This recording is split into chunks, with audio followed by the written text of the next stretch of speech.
نعرہ صلوات۔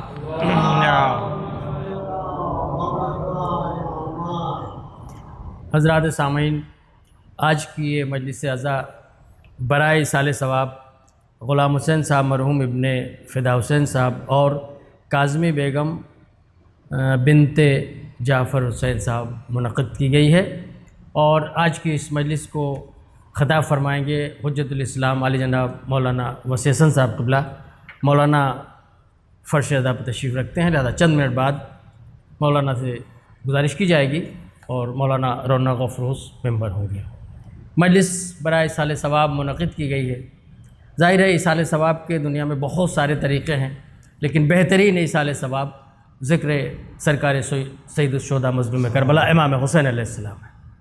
لہذا ہم کسی بھی موقع پر اپنے اس طرح کے موقع پر ایصال ثواب کے لیے مجلس عزا کا انعقاد کرتے ہیں اور ذکر سرکار سید الشہداء کرتے ہیں۔ قبل اس کے کہ میں مولانا موصوف کو زحمت دوں، ان سے گزارش کروں پیشخانی کے طور پر سرکار سید الشہداء کے ہی سلسلے میں 4 مصرے آپ سماعت فرما لیں، اس کے بعد انشاءاللہ مولانا رونق و فروز ممبر ہوں گے۔ ایک اور نعرہ صلوات صاحب۔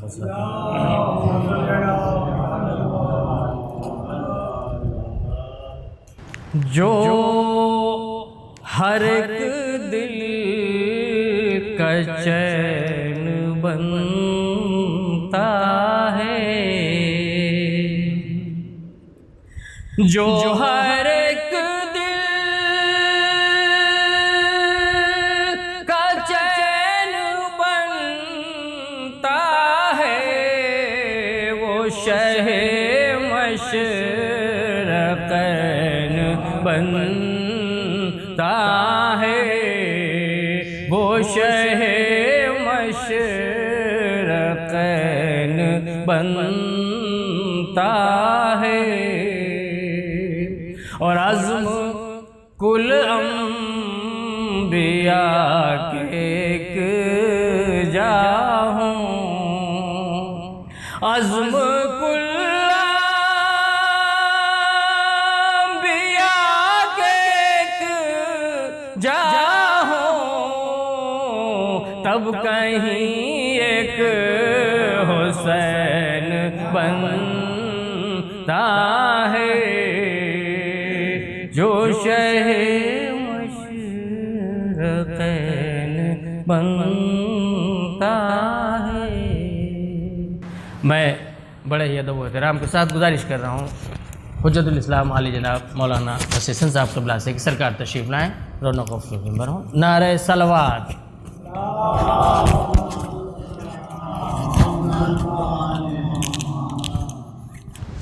لا حول ولا قوة إلا بالله العلي العظيم. أعوذ بالله من الشيطان الرجيم.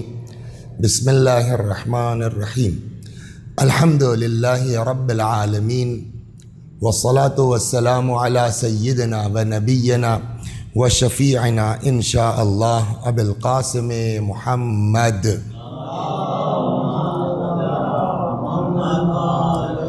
اللهم صل عليه وعلى أهل بيته مظاهر جلالك وجمالك، واللعن على أعدائهم الشاكين فيهم المنحرفين عنهم أجمعين. أما بعد، صدق الله تعالى حيث يقول وهو أصدق الصادقين، وقوله الحق. أعوذ بالله من الشيطان الرجيم. بسم الله الرحمن الرحيم. ومن يبتغ غير الإسلام دينا فلن يقبل منه وهو في الآخرة من الخاسرين. آپ حضرات سے گزارش ہے ایک بار سورہ حمد اور سورہ توحید کی تلاوت فرما کے مرحوم غلام حسین ابن فدا حسین اور کاظمی بیگم مرحومہ بنت جعفر حسین صاحب مرحوم کی روح کو ایصال ثواب فرما دیں۔ بسم اللہ الرحمن الرحیم. الحمد للہ رب العالمین.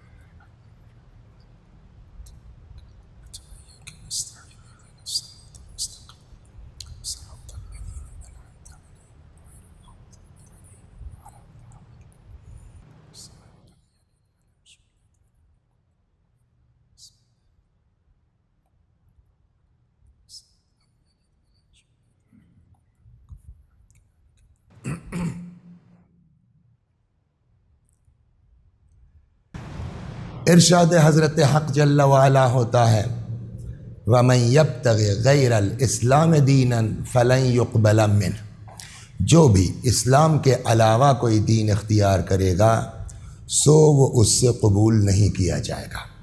وَهُوَ فِي الْآخِرَةِ مِنَ الْخَاسِرِينَ، اور ایسا انسان قیامت میں گھاٹا اٹھانے والوں میں ہوگا۔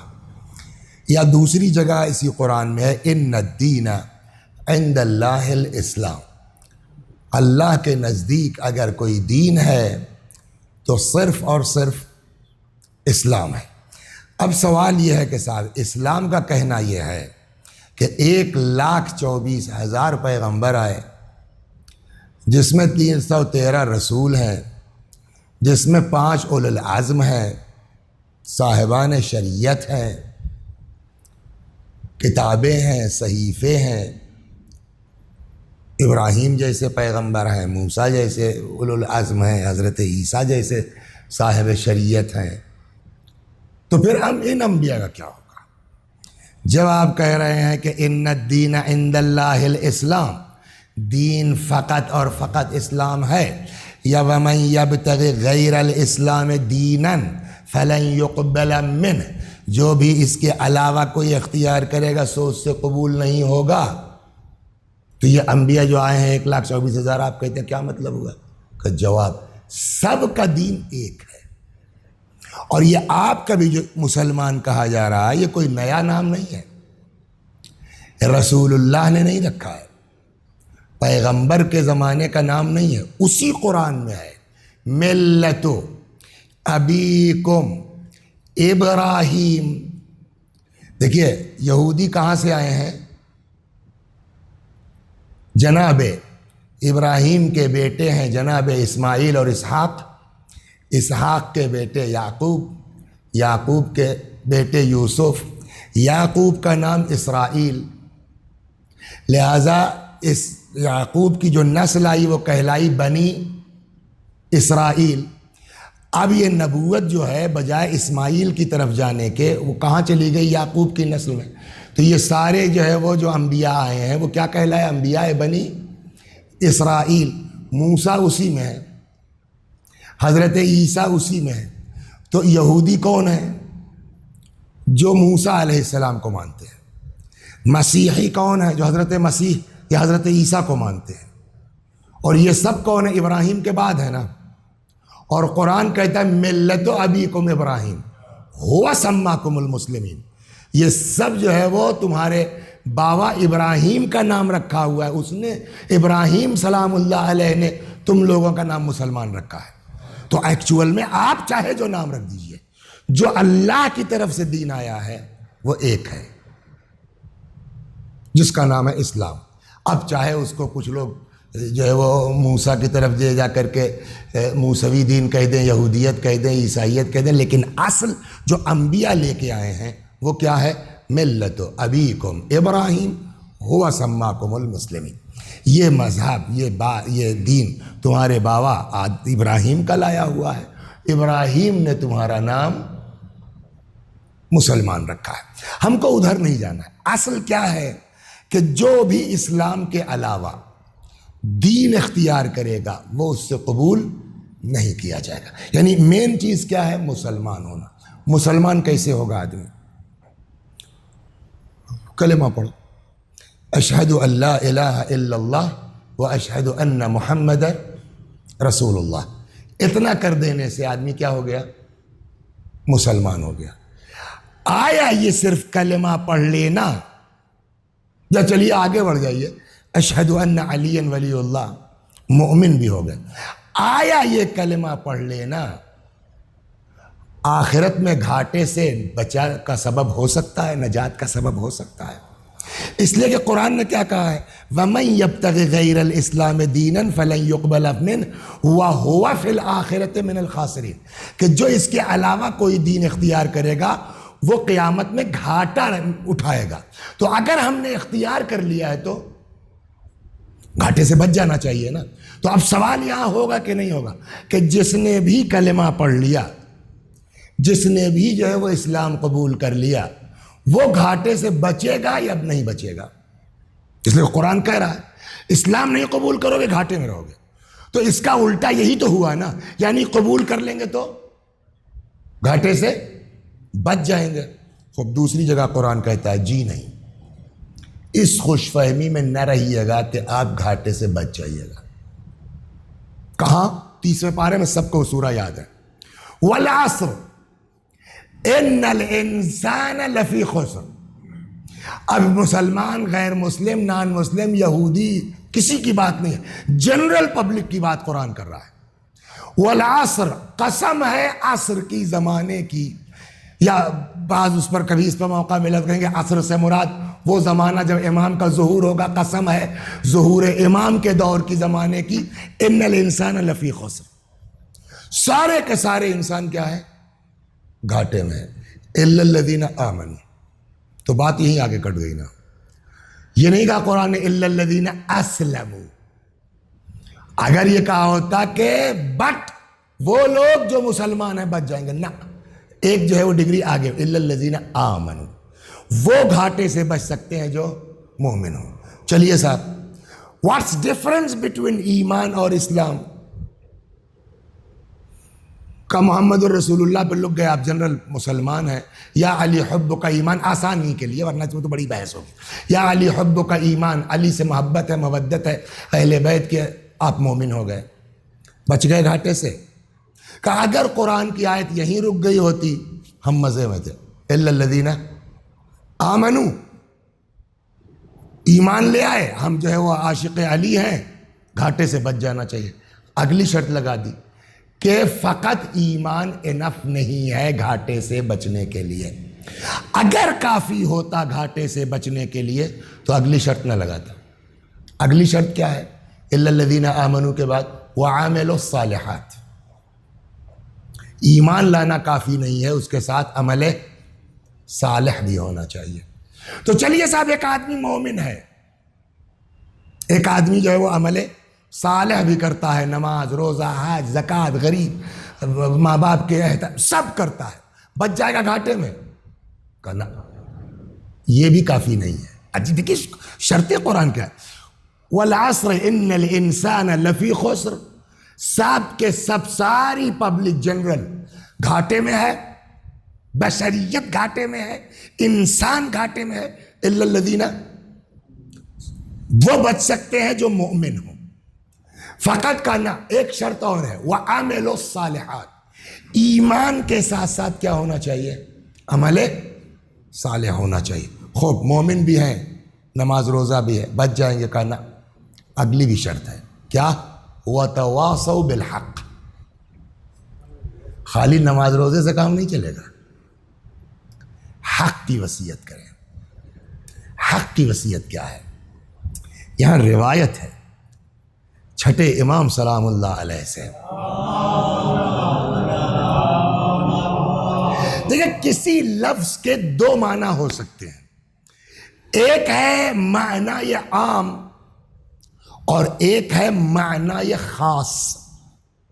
معنی عام جس میں بہت سی چیزیں شامل ہو سکتی ہیں. حق, صحیح بات کرنا, سچ بولنا, یہ سب حق ہے نا. کسی کے غلط گواہی, یہ سب حق ہے, یہ عام معنی ہے. خاص معنی کیا ہے؟ چھٹے امام سے روایت ہے اس آیہ کریمہ, اس سورہ مبارکہ کی تفسیر میں, وَتَوَاصَوْا بِالْحَقِّ أَيِ الْإِمَامَةِ. ایک دوسرے کو حق کی وصیت کرتے ہیں, یعنی امامت کی وصیت کرتے ہیں. یعنی جہاں نماز کی وصیت ہو, جہاں روزے کی وصیت, نماز حق ہے کہ نہیں ہے؟ دیکھیں, ایک حق کی تفصیل. اگر آپ نے جنازوں میں شرکت کی ہوگی, تلقین آپ نے غور سے سنا ہوگا, تو ایک پوری تفصیل جو ہے مردے کو سکھا دی جاتی ہے, اس کو نقل کرا دی جاتی ہے کہ بھیا ٹینشن مت لو, یہ جو ہے سوالات ہو سکتے ہیں, یہ جواب جو ذہن میں رکھ لو. ان الجنت حق والنار حق, ہے نا, والموت حق والنشور حق. یہ سب حق ہے. موت بھی حق ہے, جنت بھی حق ہے, جہنم بھی حق ہے, منکر و نکیر کا سوال بھی حق ہے. لیکن ان حقوق میں مین حق کیا ہے؟ امام فرماتے ہیں وَتَوَاصَوْا بِالْحَقِّ أَيِ الْإِمَامَةِ. حق کی وصیت کرتے ہیں یعنی امامت کی وصیت کرتے ہیں. لیکن اگر ہم یہ مان لیں کہ صاحب جنت حق ہے، نار حق ہے، دوزخ حق ہے، سوال منکر و نکیر حق ہے جنرلی طور پر، تو اس کا مطلب کیا ہوا؟ وتواصوا بالحق کا، یعنی اکیلے مومن ہونا ہمارا انف نہیں ہے جب تک کہ ہم اپنے آل اولاد کو، بچوں کو حق کی وصیت نہ کریں۔ حق کی وصیت کا کیا مطلب ہوا؟ یعنی ان کو نماز پر آمادہ کریں، اگر یہ عام معنی لیے جائیں، ان کو نماز پر آمادہ کریں، ہے نا، ان کو جو ہے وہ روزے پر آمادہ کریں، ان کو جنت کی لالچ دلائیں، ان کو جہنم کا خوف دلائیں۔ یہ جو مہینہ ہے، کل کی اس میں بھی عرض کیا گیا کہ بقی کے انہدام کے ساتھ ساتھ ہمارے چھٹے امام جعفر صادق علیہ السلام کی بھی شہادت کا مہینہ ہے۔ سن 83 ہجری میں، بعض روایتوں میں 80 ہے، بعض میں 83 ہے، 80 یا 83، امام کی ولادت ہوئی ہے 17 ربیع الاول کو، اور 15 شوال یا 25 شوال 148 میں امام کی شہادت ہوئی ہے۔ ابھی اتفاق سے کل پھر سے اسی بہار میں مطالعہ کر رہے تھے، نظر سے گزری یہ روایت کہ جب امام کا آخری وقت ہوا، وتواصوا بالحق، جب امام کا آخری وقت ہوا، امام صادق علیہ السلام کا، امام نے سب کو اکٹھا کیا، یعنی جتنے بھی اپنے لوگ تھے، خاندان کے اعزاء، رشتہ دار، اپنے جتنے لوگ تھے، سب کو اپنے سرانے اپنے حجرے میں اکٹھا کیا، اور وہاں یہ فرمایا کہ پہنچا دو پیغام ہمارے چاہنے والوں تک۔ یہ نہیں کہا، دیکھیں ایک چیز تو کنفرم ہے کہ کوئی بھی آدمی، ہم، آپ، زید، عامر، بکر، خالد، کوئی آدمی ایسا نہیں ہے کہ جو اپنے عمل کے دم پر بچنے کا چانس ہو، ہے کوئی؟ حتیٰ کہ ایک معمولی سی چوک ہو گئی، میں نہیں کہتا اس کو گناہ، اس لیے کہ ہمارے بزرگوں نے کہا ترک اولا، ٹھیک ہے، لفظ عصیان کا، عصا کا لفظ ہے، عصا آدم ربہ فغوا، عصا کا لفظ ہے، لیکن وہ بحث الگ ہے کہ جو ہے وہ قرآن میں کتنے الفاظ حقیقی معنی میں یوز ہوئے، کتنے مجازی معنی میں یوز ہوئے ہیں، یہ پورا، لیکن جو بزرگوں کا نظریہ چلا آ رہا کہ ترک اولا تھا، ایک معمولی سا ترک اولا ہوا حضرت آدم سے، اپنی بیس پہ معاف نہیں کروا پائے۔ اب پڑھیے نا روایات کہ حضرت آدم سلام اللہ علیہ کی توبہ کس بیس پر قبول ہوئی ہے، کس کے سہارے قبول ہوئی ہے؟ اللہ نے ان کو جو ہے وہ بتایا، نقل کروائی ہے کہ بھیا یہ لوگ ہیں، ان کا نام لے کے ہمیں پکارو، ہم تم کو معاف۔ تو جب آدم بغیر کسی وسیلے کے جو ہے وہ ترک اولا سے چھوٹ نہیں پائے، ہم آپ کی کیا اوقات ہے، ہماری آپ کی کیا حیثیت ہے؟ تو اس کا مطلب یہ بات کنفرم ہے کہ چاہے جتنے بڑے مومن ہیں آپ، کہیں نہ کہیں ہم سے گڑبڑ ہے، کہیں نہ کہیں ہم سے چوک ہے۔ اللہ کا بہت کرم ہے ان لوگوں پر جن کو اپنی غلطی کا احساس ہو جاتا ہے۔ ایک چیز اور بتا دیں، نہیں کر کے کچھ نہیں کرتے۔ زید آ گیا ہمارے پاس، کہیں سے کیا، ارے بھائی ان کا تو، میں نے چھوڑو یار اس کی بات مت کرو، کچھ نہیں کہا ہم نے، چھوڑو یار اس کی بات مت کرو۔ یہ ایک آدمی کی توہین کا انداز ہمارا ہوا کہ نہیں ہوا؟ غیبت میں شمار ہوگا، پورے دن میں ایک کیا، سال میں کتنے دن ہوئے؟ 365۔ کوئی اس میں لیے ہو ذرا سا جلدی سے جوڑ دے، 60 ایئر کی آپ کی ایج ہو گئی، 60 ایئر انٹو 360 جوڑیے کتنا ہو گیا؟ ہزاروں میں نا، اب میں ذہن میں نہیں تو ورنہ جوڑ کے آتا۔ اگر آدمی ڈیلی ایک گناہ کرے، صرف ڈیلی ایک گناہ کرے، 60 سال کی ایج میں اگر وسیع حسن صاحب مرتے ہیں، کئی ہزار گناہ ان کے اکاؤنٹ پہ ہوں گے۔ اگر 300 سے مان لیجئے 60 کو، تو 18,000 تو ایسے ہی ہو گیا نا، اور پھر یہ 360 کو کر لیجئے آپ، 60 سے چواک 36 جو ہے 360 ہی ہو گیا، 3,000 تو 21,000 کچھ ہو جائے گا، ایک گناہ ڈیلی۔ کون آدمی ہے جو یہ گارنٹی لے سکتا ہے کہ آج کا دن گزر گیا اور ہم نے کیا ہے؟ یہ بھی شامل ہوگا، ہم نہیں اس کو فیل کر رہے ہیں، بٹ یہاں ہو جائے گا۔ آپ بتائیے جس کے یہ ایک کے حساب سے ہے 25,000 گناہ جس وسیع حسن کے اکاؤنٹ میں ہے، بچے گا؟ یہ تو ایک گناہ کی بنیاد پر ہے نا، پتہ نہیں ہم سے دن میں 5 ہوتا ہے، 10 ہوتا ہے، 100 ہوتا ہے، واللہ عالم۔ ایک کتاب میرے پاس ٹرانسلیشن کے لیے آئی تھی بہت پہلے جب قوم میں تھا، اس کا نام تھا گناہان زبان۔ اس ٹرانسلیشن کرے گا تو پڑھے گا نا آدمی۔ اس میں اس آدمی نے لکھا تھا، ثابت کیا کہ 80+ گناہ ہیں جو خالی زبان سے آدمی سے نکلتے ہیں، نہیں متوجہ ہوتے ہیں۔ تو اب اس حساب سے ہر آدمی، ہم لوگ بیٹھ کے اپنے گھر میں اگر کیلکولیشن کریں کہ ہمارے مرنے کے بعد ہمارے اکاؤنٹ میں کئی لاکھ گناہ ہوگا، کسی کو اندازہ نہیں ہے۔ وسیع صاحب اپنی بیس پہ بچیے گا، نماز پڑھ کے بچیے گا، روزہ رکھ کے بچیے گا، اس کا کیا ہوگا جو 25,000 گناہ آپ کے اکاؤنٹ میں۔ اب یہاں ضرورت ہے، وہ کریم ہے، وہ رحیم ہے، توبہ کر لو معاف کر دے گا، شرمندہ ہو جاؤ معاف کر دے گا، لیکن شرط کیا ہے؟ وَابْتَغُوا إِلَيْهِ الْوَسِيلَةَ، قرآن میں ہے، آؤ اس کے پاس وسیلہ لے کر کے۔ بات پھر دوہرا دوں، جب حضرت آدم کا ترک اولا نہیں جو ہے وہ بخشا جا سکا بغیر وسیلے کے، تو ہماری آپ کی کیا اوقات ہے؟ جبکہ ایک میٹر تھا، ہزاروں کا کیس نہیں تھا وہاں ہماری طرح سے، ان کا صرف ایک کیس تھا نا، وہ بھی ترک اولا نہ کہ عصیان۔ ہمارے یہاں تو ہزاروں ہیں۔ تو بغیر شفاعت کے، بہت وقت آپ کا نلے باتوں باتوں میں بڑھ گیا، بغیر شفاعت کے ہمارے آپ کے بچنے کا کوئی چانس بولیے ہے؟ نہیں ہے، نہیں ہے نا۔ اب شفاعت کون کرے گا؟ سید الشافعین رسول اللہ ہے، قرآن کرے گا، مؤمنین بھی کریں گے، شہداء کریں گے، یہ قرآن مجید کرے گا، لیکن مین رول جو ہوگا نا وہ رسول اللہ اور اولاد رسول کا ہوگا۔ ٹھیک، یہ چاہ لیں گے تو کچھ بھی ہو سکتا ہے۔ دیکھیے میری بات کو سمجھنے کی کوشش کریں، یہ چاہ لیں گے تو کچھ بھی ہو سکتا ہے۔ دنیا میں جس کے لیے چاہ لیتے ہیں ہو جاتا ہے، تو آخرت میں بھی ہو جائے گا۔ بٹ بات یہ نہیں ہے کہ ان کے ذریعے کام ہوگا کہ نہیں ہوگا، یقینی ہے کہ ہو جائے گا۔ سوال صرف یہاں ہے کہ یہ کس کے لیے چاہیں گے۔ انہوں نے اپنا جو ہے وہ نظریہ اوپن کر دیا کہ بھیا ہم کسی کی جو ہے وہ بخشش کے لیے جگاڑ کر سکتے ہیں، ہم کسی کی بھی شفاعت کر سکتے ہیں سوائے ایک آدمی کے۔ وہ کون ہے؟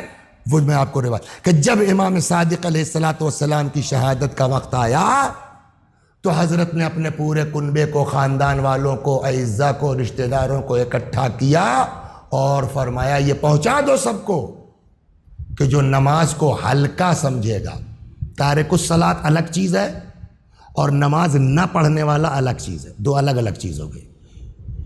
ایک تو ایک وسیع حسن صاحب نماز پڑھ ہی نہیں کرتے، ان کا تو میٹر ہی الگ ہے۔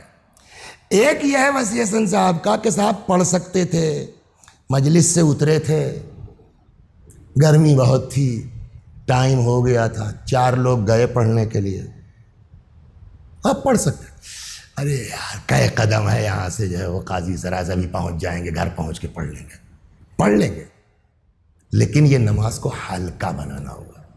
اگر وسیع حسن صاحب کے دماغ میں نماز کی عظمت ہوتی تو ہر چیز سے پہلے چاہے جتنے تھکے تھے جا کے نماز پڑھ کے آتے۔ کتنا تھکے ہو؟ جناب زینب سے زیادہ تھکے ہو، امام حسین سے زیادہ تھکے ہو، حبیب ابن مظاہر سے زیادہ تھکے ہو، مسلم ابن اوسجہ سے زیادہ تھکے ہو، زہرقین سے زیادہ تھکے ہو۔ وسیع حسن صاحب نے نہیں پڑھا، ارے یار ابھی تو ٹائم ہے، گناہ نہیں ہے، گناہ نہیں ہے، اللہ نے وقت دیا ہے، اس نے ٹائم دیا ہے، آپ مغرب سے پہلے تک پڑھ سکتے ہیں، گناہ نہیں کیا آپ نے۔ بٹ جو آپ چاہتے ہیں کہ یہ ہمارے کام آ جائے، انہوں نے کہا بھیا ہم سے کروانا چاہتے ہو تو خالی جو ہے وہ حرام حلال کے چکر میں مت پڑھو، نماز کو مین سمجھو، تب ہمارے پاس آنا۔ لہذا امام نے فرمایا، اور یہ چھٹے امام سے بھی ہے، چوتھے امام سے، یہ نہیں کہا کہ ہم تارک الصلاۃ کی جو ہے وہ جگاڑ نہیں لگائیں گے، اس کی سفارش نہیں کریں گے۔ من استخف بالصلاۃ، جو نماز کو ہلکا سمجھے گا ہم اس کی شفاعت نہیں کریں گے۔ تو اگر واقعاً ہم نے کلمہ پڑھا ہے، مسلمان بننا چاہتے ہیں، مومن بننا چاہتے ہیں، تو کیا شرط ہے نجات کے لیے؟ ایمان، 2 عمل صالح، یہ دونوں بھی انف نہیں ہے۔ وتواصوا بالحق، ایک دوسرے کو حق کی وصیت کریں، جس میں مین چیز کیا ہے؟ چھٹے امام نے فرمایا ایل امامہ، امامت کے بارے میں وصیت کرو۔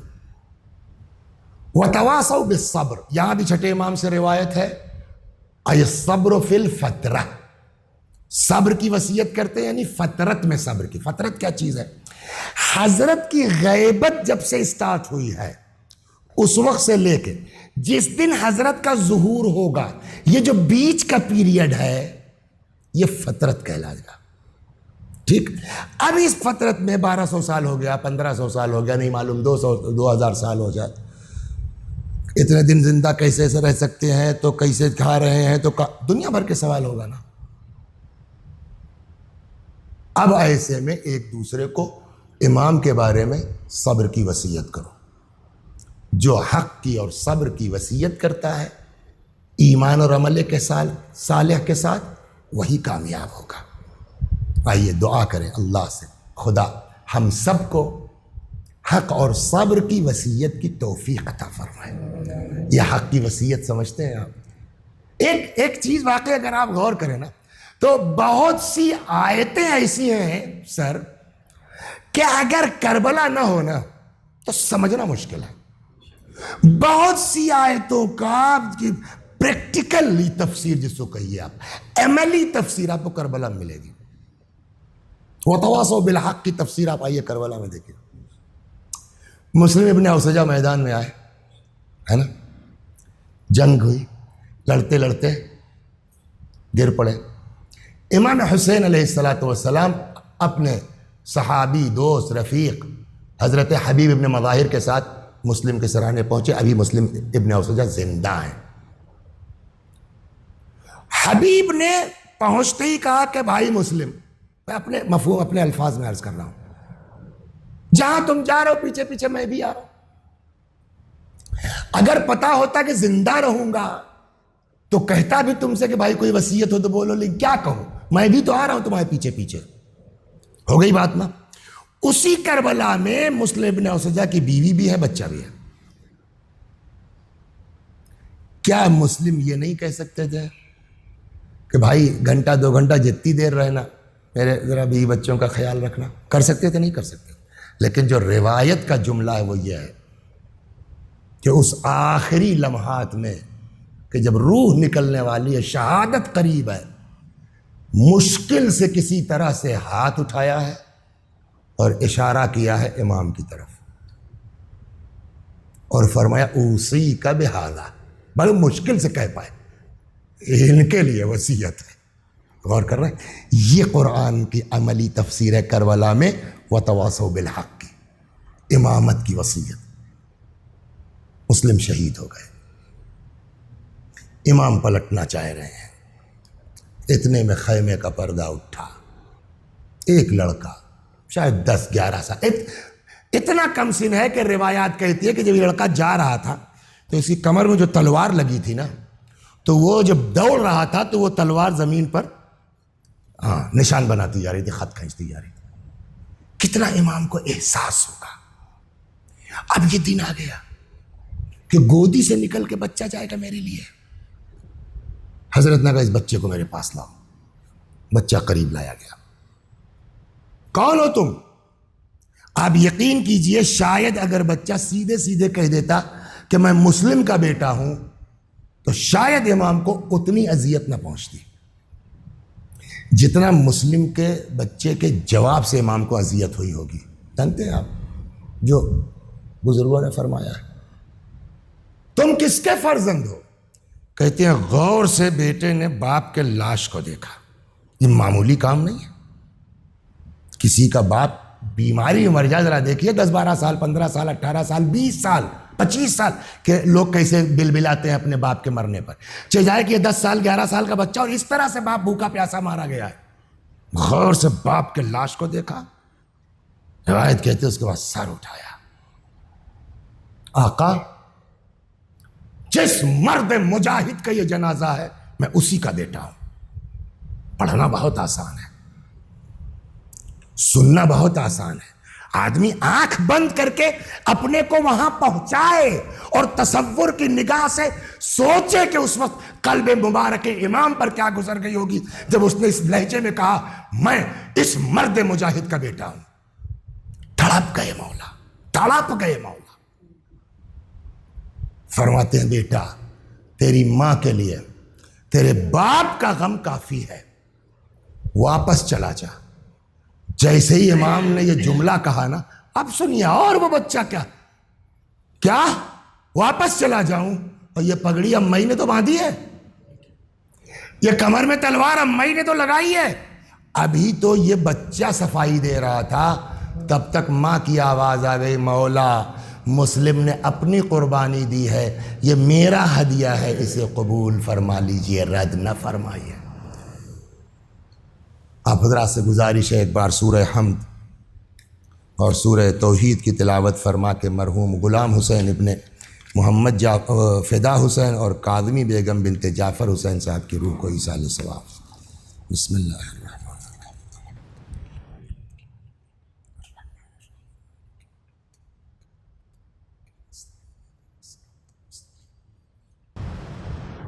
وآخر دعوانا ان الحمد للہ رب العالمین.